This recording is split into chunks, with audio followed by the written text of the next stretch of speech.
Hamı salamlar. Bugün sizlerle bir yerde gördüğünüz gibi yine Brawl Stars oynuyoruz.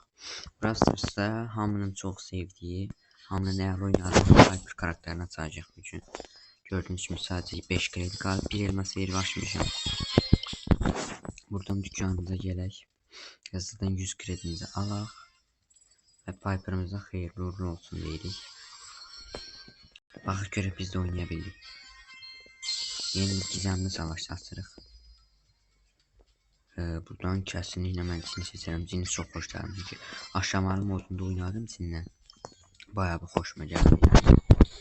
Yeni karakter kartlarımız var. Kostümünü maalesef alamayacağım. Yani hiç şansına pulum satmıyorum yani.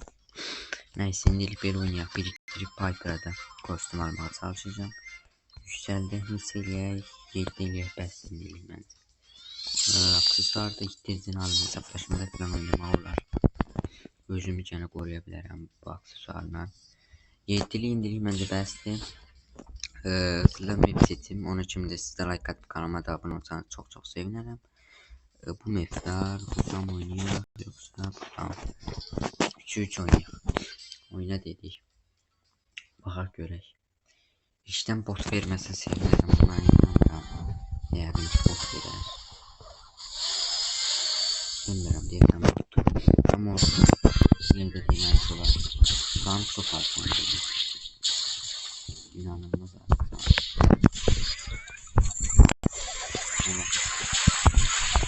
Tamam.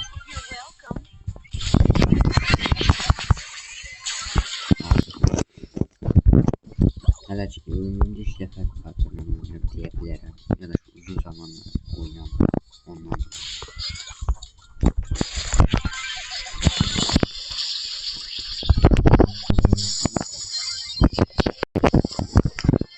Aldım. Yani böyle bir karakter ben bayağı beğenmiyorum Piper'ı. Ne vaxtdan sonra oynamırdım Piper'la diyeyim ki. En son köyün hesabında oynamıştım. O da silindi köyün hesabında.